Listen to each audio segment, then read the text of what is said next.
Mesdames et messieurs, assalamu alaikum. Soyez les bienvenus au journal de ce 25 Zulhijja 1442 de l'Hégire, correspondant au mercredi 4 août 2021. Découvrons les principaux titres. La communauté musulmane de Côte d'Ivoire se souvient du premier moufti du Kozim, Cheikh Ahmed Tidiane Ba, en lui rendant hommage. Selon de nombreux témoignages, l'homme était un acteur du dialogue interreligieux en Côte d'Ivoire. Les précisions à suivre dans un instant. La Côte d'Ivoire veut relancer sa pisciculture et combler le déficit de la production halieutique. Le ministère des Ressources animales et halieutiques a paraphé hier avec le Japon un projet qui va durer 5 ans. On en parle dans ce journal. Et puis au Maroc, un couvre-feu élargi est entré en vigueur hier soir ainsi que des restrictions de déplacement dans le but d'enrayer la flambée des contaminations au coronavirus. Et commençons ce journal par deux brèves. En raison de la résurgence des cas de Covid-19 en Côte d'Ivoire, la cérémonie commémorative du 61e anniversaire de l'indépendance de la République de Côte d'Ivoire sera marquée par une cérémonie symbolique de prise d'armes le samedi 7 août à 11h sur l'esplanade du palais de la présidence au plateau, selon un communiqué de la direction générale du protocole d'État. Tout comme le chef de l'État, le ministre de la Défense, Tiéné Birahima Ouattara, a décidé de se mettre en quarantaine après un contact avec un cas positif à la Covid-19. Pour rappel, le président Alassane Ouattara a exhorté les Ivoiriens et les populations vivant en Côte d'Ivoire à se faire vacciner tout en continuant à respecter les mesures barrières visant à lutter contre la pandémie. Autre point de l'actualité, retour sur la cérémonie commémorative des 20 ans du décès du premier moufti du Kozim, Cheikh Ahmed Tidiane Ba, où l'homme a été présenté comme un artisan du dialogue interreligieux et un maître spirituel. C'était le 31 juillet à la grande mosquée de la Riviera Golf. Massedi Bari. Cheikh Ahmed Tidiane Ba, chantre du dialogue islamo-chrétien depuis les années 1970, Dr Béra Goulem, ancien conseiller du président Houphouët-Boigny, confirmera dans ses mémoires en affirmant: à cause de sa compétence et de ses qualités religieuses, le pape Jean-Paul II l'avait invité à la prière œcuménique d'Assise en Italie. Cet aspect de sa vie a été évoqué par le père Norbert Abécan lors du panel sur le Moufti. Donc je l'ai rencontré par la grâce de Dieu, par un prêtre, ceux qui justement dirigeaient la paroisse que j'ai dirigée après, Saint-Jean d'Arc, les franciscains et particulièrement le frère Guenelé, qui ont initié avec lui Tidiane Ba, ce dialogue islamo-chrétien. C'était très beau, il tenait le Saint-Coran, moi je tenais la Sainte Bible et nous avons dialogué.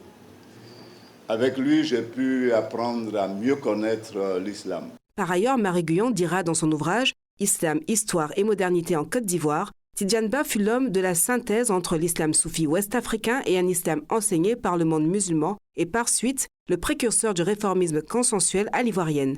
Le moufti fut un grand maître spirituel du wird Tidjani. Je retiens de Tidiane Ba le côté pédagogique. Tidiane Ba, la preuve, c'est aujourd'hui, c'était après 20 ans après sa mort, qu'il était Tidjani. Tidiane Ba était ici, il a dirigé cette mosquée, il a encadré chacun de nous, mais certains ne savaient même pas qu'il était Tidjani. Parce que c'était l'homme, ça. Ce qu'il faisait, si tu viens vers lui, il te l'apprend. Si tu ne viens pas vers lui, il ne te l'impose pas. Tidiane Ba, c'était un grand acteur de la diffusion de l'islam. Il était Tidjani depuis l'âge de 16 ans. À 24 ans, il était calife. Et c'était un excellent éducateur. Et Marie Miran même en fait un témoignage lorsqu'elle dit Tidiane Ba a fait école en Côte d'Ivoire. Rappelons que le moufti Cheikh Ahmed Tidiane Ba a été rappelé à Allah en janvier 2001 et fut le premier imam de la grande mosquée de la Riviera Golf. Et dans ce journal, faisons un détour à l'intérieur du pays. Les femmes de la grande mosquée sunnite de Bouaké s'approprient les valeurs prônées par le prophète de l'islam, Mohammed, paix et bénédiction de Dieu soit sur lui. C'était au cours d'une double conférence tenue le 31 juillet dernier. Nous rapportent nos correspondants sur place, Isaac Sounakone et Mamérou Koulibaly. Mohammed, paix et salut de Dieu sur lui, est le sceau des prophètes, la perfection personnifiée et le modèle d'exemplarité.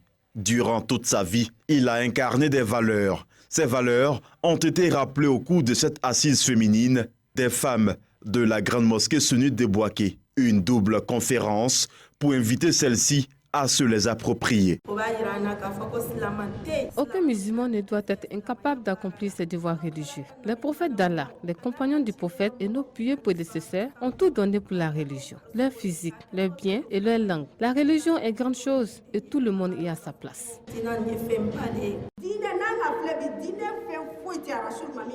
Aujourd'hui, tout ce que nous devons faire nous a préalablement été dicté par le prophète sallallahu alayhi wa sallam. Pour cela, nous devons chercher la science. Surtout nous les femmes, car plusieurs d'entre nous manquons à nos prières, non pas par négligence, mais par ignorance, après nos menstruations. Sachons une chose, c'est que nous sommes sur terre pour adorer Allah.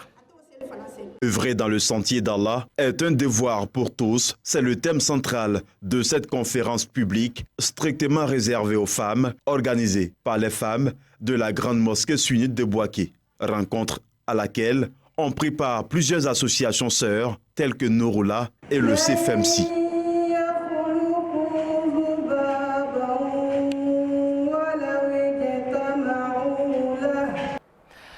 Quittons Bouaké pour San Pedro, ouvert le 28 juillet dernier. Le séminaire national de formation islamique Sénafois 2021 organisé par l'AUMC a pris fin aujourd'hui. Pendant une semaine, plus de 500 enfants et adultes, pour la plupart des élèves et étudiants, se sont retrouvés au lycée professionnel de San Pedro pour approfondir leurs connaissances islamiques. Et justement, comment se sont déroulés ces cours? Notre envoyé spécial Yacoub Koné répond dans ce reportage. Des jeunes garçons, des jeunes filles, des adultes et même des tout-petits. Ils sont environ 500 membres et sympathisants de l'AUMC qui colonisent le lycée professionnel de San Pedro pour quelques jours. Tous veulent mettre à profit leurs vacances en approfondissant leur culture islamique à travers le séminaire annuel proposé par l'AUMC. Il faut dire que le Sénafois est ouvert aux élèves, aux étudiants, aux travailleurs et même à certains parents qui ont besoin de formation islamique et même de formation managériale. Nous organisons ce que nous appelons un test d'entrée. C'est ce test-là qui va nous permettre de catégoriser les séminaristes, les participants à différents niveaux. Les questionnaires portent sur la langue arabe, la connaissance du Saint-Coran, l'éducation, c'est-à-dire au niveau de la foi, des questions sur le civisme.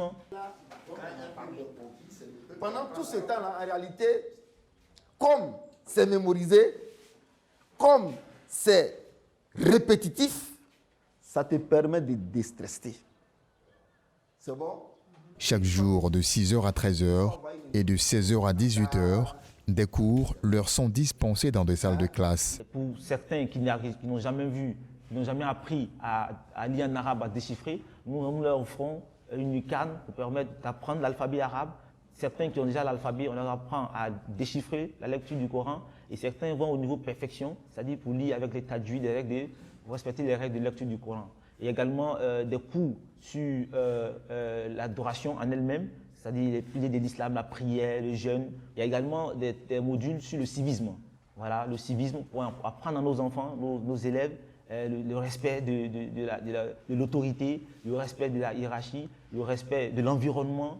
Les cours managériaux concernent le niveau responsable. Les niveaux inférieurs, quant à eux, se concentrent sur le cours religieux.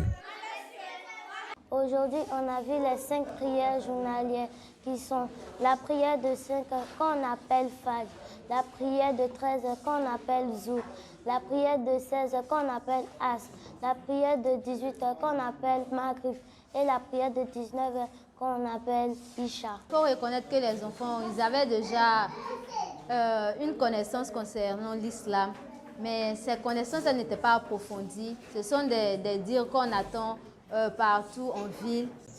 Les enseignements se poursuivent pour tous dans la soirée entre les prières de Maghrib et Isha, moment consacré à la répétition de doigts et de sourates et surtout aux prêches. Donc l'humanité est en perdition. Une autre brève dans ce journal, les préinscriptions dans les universités publiques et privées et dans les grandes écoles pour les nouveaux bacheliers démarrent à partir du 10 août, annonce dans un communiqué le ministère de l'Enseignement supérieur et de la Recherche scientifique. Et cette opération se déroule sur la plateforme orientationsup.net jusqu'au 31 août à minuit, délai de rigueur. Comme annoncé dans les titres, la Côte d'Ivoire et le Japon ont paraphé mardi le projet de relance de la production piscicole continentale par le développement de la chaîne de valeur des poissons d'aquaculture. La cérémonie de signature s'est tenue au cabinet du ministère des Ressources animales et halieutiques au plateau avec l'agence japonaise de coopération internationale JICA, Abdoulakim Odoloye et Doma Yacoub. La relance de la production piscicole continentale par le développement de la chaîne de valeur des poissons d'aquaculture, phase 2, vise l'accroissement de la couverture de la demande en protéines d'origine halieutique des populations. Le partenariat entre le ministère des Ressources animales et halieutiques et la JICA dure 20 ans et la partie japonaise s'engage à apporter un appui technique et financier. En termes de formation, plus de 50 agents de MIRA ont pu bénéficier des stages au Japon. Et même, malgré les restrictions de voyage engendrées par la Covid-19, les formations se poursuivent en ligne. En plus des agents de MIRA, les acteurs locaux ont également vu leur capacité renforcée sur l'évaluation du plan de développement local pour le développement économique de leur localité. Selon le ministre des Ressources animales et halieutiques, Siliti Moko Touré, ce projet va contribuer à combler le déficit de la production halieutique de notre pays. Mesdames et messieurs, l'aquaculture ivoirienne apparaît essentielle pour combler le déficit de la production halieutique nationale et contribuer fortement à la sécurité alimentaire de nos populations. C'est un secteur pourvoyeur de richesses, créateur d'opportunités d'emploi et participant à l'autonomisation des personnes vulnérables, notamment les femmes et les jeunes. Notons que le projet de relance de la production piscicole continentale par le développement de la chaîne de valeur des poissons d'aquaculture va durer 5 ans et demi pour un montant de plus de 3,2 milliards de francs CFA. La production annuelle dans le secteur aquacole est estimée à plus de 4 500 tonnes avec une importation annuelle de plus de 540 000 tonnes, ce qui constitue une sortie massive de devises. Et parlons culture à présent pour célébrer les 60 ans de relations bilatérales entre la Suisse et la Côte d'Ivoire. L'ambassadeur de Suisse a organisé un festival de films de 4 jours dont le lancement a eu lieu ce mardi dans la commune de Cocody. Le film ivoirien La Nuit des Rois, récemment primé Grand Prix au Festival international de films de Fribourg en Suisse, a été projeté pour l'occasion. Le compte-rendu de Cheikh Bakayoko et Sila Tierno. Redorés pour la circonstance, les jardins de l'ambassade de Suisse se sont substitués à un plein air cinématographique dans une ambiance de gala. Raison principale de ce format inédit, la crise sanitaire a permis l'institution d'une projection de films suisses et ivoiriens en lieu et place des festivités traditionnelles suisses célébrées chaque 1er août. Pays réputé pour son attachement à la culture, la Suisse n'entendait pas puiser loin pour magnifier ses 60 ans de relations bilatérales. La relation actuelle est excellente. Elle a toujours été de coopération, d'amitié, de dialogue depuis 60 ans. Elle est marquée essentiellement par les échanges économiques, scientifiques, justement aussi culturels, raison pour laquelle on a fait un événement dans le domaine de la culture. Il y a eu d'autres événements dans le cadre économique qui ont marqué ces 60 ans cette année. Et les relations sont excellentes. On a aussi un nombre d'accords signés avec la Côte d'Ivoire qui nous permettent d'avoir des excellents liens entre les deux pays. Marqué par des années de fructueuse coopération, tant dans le domaine économique, scientifique que culturel, les rapports amicaux entre les deux pays ont toujours maintenu un cap important. En témoigne la solidarité démontrée en temps de crise. Le gouvernement entend préserver les acquis de cette mutualisation et continuer à faire de la culture un levier capital dans le processus de développement économique du pays. Et nous démarrons avec le cinéma qui a une chaîne de valeur qui pourrait amorcer et dynamiser encore plus cette relation culturelle entre la Côte d'Ivoire et la Suisse. Ce mercredi soir, La visite de la vieille dame, film suisse-sénégalais, sera diffusé pour la deuxième journée du festival. Le classique bal poussière ainsi qu'un court-métrage suisse illumineront la troisième soirée avant la projection du très poétique film suisse Ma vie de courgette, qui sera l'apothéose de ces 4 jours de spectacle. Et bouclons ce journal avec le tour d'horizon de l'actualité internationale, une synthèse de 60 secondes par le bureau de la VOA Afrique. Regardez. Le vice-président du Soudan du Sud, Riek Machar, a été évincé de son parti à l'issue d'un rassemblement de 3 jours du CPLM-A-IO dans l'extrême nord du pays. La branche militaire du parti accuse l'ex-rebelle de ne plus représenter ses intérêts. En République démocratique du Congo, les médecins ont convenu de suspendre la grève qu'ils mènent depuis 3 semaines en pleine expansion de la 3e vague du Covid-19 dans le pays. Le gouvernement leur a promis quelques primes et le président Tshisekedi annonce des promotions. Les Nations Unies tirent la sonnette d'alarme sur la situation des droits de l'homme en Centrafrique. Entre juillet 2020 et juin 2021, la MINUSCA a comptabilisé 536 cas de violation et d'abus ayant fait plus de 1200 victimes selon un rapport de l'ONU qui accuse les rebelles, les forces gouvernementales et leurs alliés russes. Covid-19 au Maroc. Un couvre-feu élargi est entré en vigueur mardi soir de 20h à 4h GMT. Les autorités ont également décidé de restreindre les déplacements vers et à partir de Casablanca, Marrakech et Agadir, à l'exception des personnes munies de passeport vaccinal ou se déplaçant pour des raisons professionnelles ou médicales. Merci de votre aimable attention. Retrouvez ce journal sur notre chaîne YouTube et toutes nos plateformes digitales. Bonne soirée à toutes et à tous. À demain, Inch'Allah.